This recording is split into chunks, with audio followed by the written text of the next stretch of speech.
In order to stick with the simplicity and just looking at the melted nuclear fuel of the accident, and there was an article that appeared in Wired magazine from the UK shortly after Fukushima happened about testing that has been done on corium. And because it's so dangerous, only very small amounts have ever been tested in a lab to see what corium does when it gets into the ground. This article, written by Eric Clemente, stated, "One of the things that I enjoy most is running across fascinating information when I'm not even looking for it. Case in point, today's subject. I was doing some research for my class on Fukushima Daiichi and Chernobyl when I ran into some references to lava. Lava, I thought, why are they talking about lava when I thought I was trying to find out about nuclear accidents? Lo and behold, what do I find but an entire research field that has been making man-made lava for decades. Sure, we've seen some of the recent man-made lava flows done at Syracuse and small-scale lava in experiments for some time, but here I was finding research that involved man-made lava, and moreover, this lava that has been made by an accident on a number of occasions with tragic consequences. Backing up for a bit, what I'm talking about here is the result of a meltdown in the core of a nuclear reactor. This is when the nuclear fission reaction occurring within a nuclear reactor is no longer cooled and contained sufficiently to prevent heating of the rods, the cases, the core containment vessel, and anything else nearby, including the concrete floor of the reactor building. When a meltdown begins to occur, as what happened in Chernobyl in '86 or Fukushima in 2011, the ability to cool the reactor is insufficient to keep the fuel rods cool, so heat begins to build and build rapidly. The two most important primary isotopes used in nuclear fission reactions are uranium-235 and plutonium-239. So the chain reaction of fission, decays, and absorption of the released alpha particles by other atoms is allowed to go unfettered. The heat continues to build to a point where the fuel rods will start to bend, and if heating is allowed to continue, melt, or in the case of Fukushima Reactor 3, cause a nuclear explosion. This is usually controlled by cooling water and control rods that absorb some of the neutrons created by fission and decay. However, if there's a problem, the heat can continue to rise and the fuel rods can become fully molten, which is the meltdown. So in a sense, the meltdown is in the nuclear reactor is the accidental production of lava. Now, this lava, of course, is very different than the lava that erupts from a volcano compositionally. The fuel pellets inside the fuel rods are almost entirely uranium oxide, while the fuel rods in which the pellets are made is made of zirconium alloys. As the fuel rods heat in an accident, they get hot enough to start bending around 700 degrees Celsius, and if the pellets inside the casings touch, they can begin to melt if the temperature reaches 1200 degrees. In the case of Fukushima, it was thousands and thousands of degrees hotter than that. In fact, at the height of the nuclear explosion from 3, there have been estimations that the material was actually heated to 30,000 degrees Celsius, which is why we have aerosolized plutonium that we are now dealing with.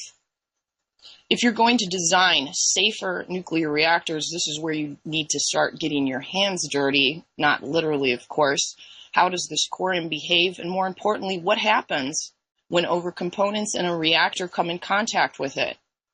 Researchers at the Argonne National Lab have created corium in the lab just in order to see that. You can check out some great videos of corium lava flowing on YouTube or crusting over when they pour water on it. The labs use upwards of 1 ton. And in fact, there's a picture of a scientist standing behind this hole that has been burned through a concrete wall, and the walls look about 3 feet thick, and there's just a hole burned right through it.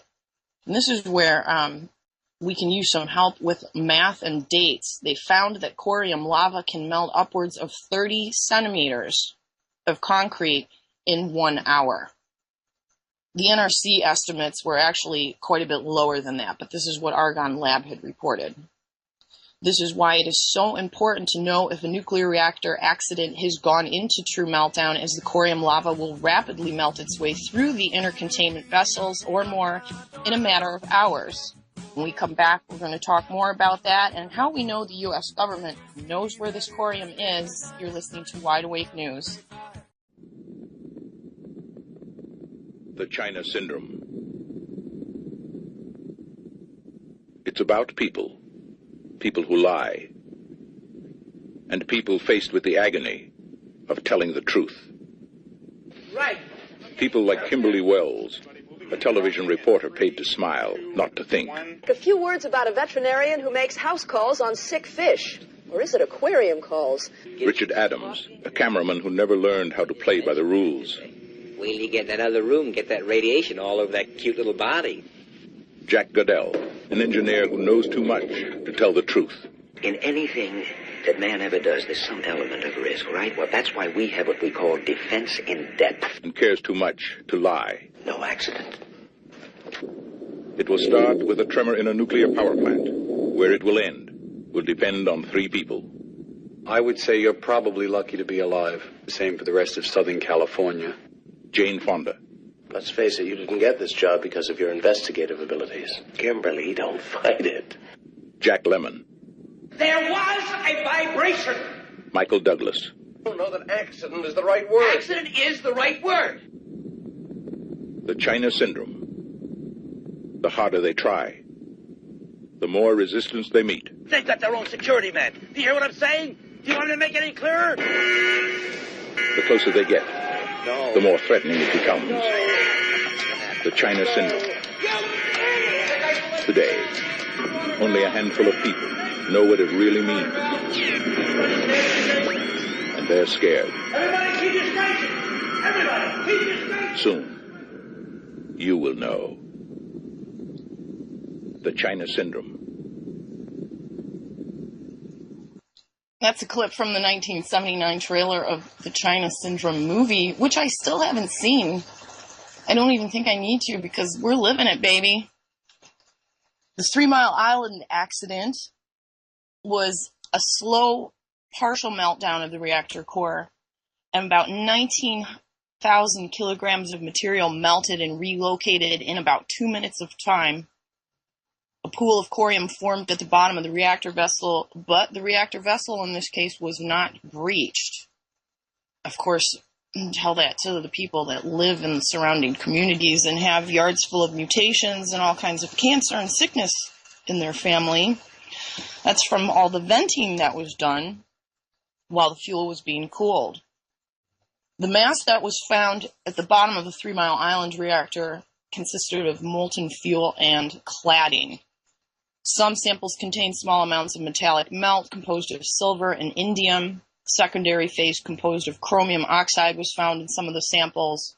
Some metallic inclusions contained silver, suggesting high enough temperatures of volatilization of both cadmium and indium. Almost all metallic components, with the exception of silver, were fully oxidized, which is probably what some of the people breathed in the area. Corium is formed in 3 phases. The first phase lasts only several seconds, with temperatures that locally exceed 2600 degrees Celsius. That's when the zirconium cladding starts melting and producing hydrogen, which can cause buildings to explode like we saw at Fukushima. The Chernobyl corium is composed of reactor uranium dioxide fuel, its cladding, molten concrete, and decomposed and molten other materials packed around the reactor and its thermal insulation.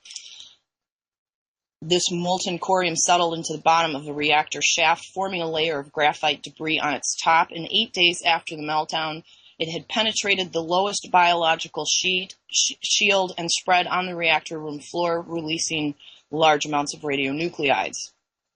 There were actually, in addition to 3 different types of lava, 5 different types of material: a black ceramic, a brown ceramic, a slag-like granulated corium mixture, pumice, and melted metal. And as only the Russians could do, in order to split off chunks of this corium for analysis, they shot at it with an AK-47. Now, of course, this elephant foot and all the corium that's left under the Chernobyl reactor has kind of turned to dust. It cracks. It has kind of like a glue-like hard consistency that has separated. There's different layers of these metals if you were able to cut right through it, like a cake, which of course you can't. And most articles on the Chernobyl accident indicate that this mass is now cooled to just above ambient temperature. But Michio Kaku had stated that there's still areas of it which is molten. Of course, we don't know because we can't look under there, just like we can't look under the Fukushima reactor buildings and see what's happening there also. 30 centimeters an hour, guys. It's unclear how long the ceramic form contains releases of radioactivity, and what they're really concerned about is because of the amount of discomposition from constant bombardment by neutrons and gamma rays and so forth, that these buildings eventually fall apart, which is also why they're trying to get the fuel out of Reactor 4 and the other reactors at Fukushima, because they know this can happen. It degrades concrete, it degrades metals.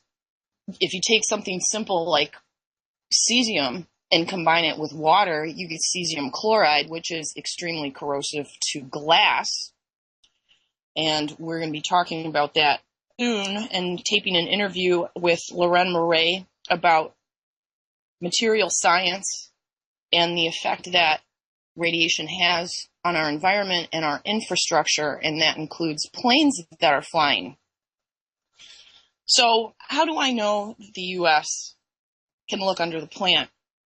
And I'd like to share an article that is a typical BS cover story released by NASA in August of 2010, which is just dripping with references to cool things like archaeological digs and past history, and how wonderful the technology that we have today can help us investigate our past.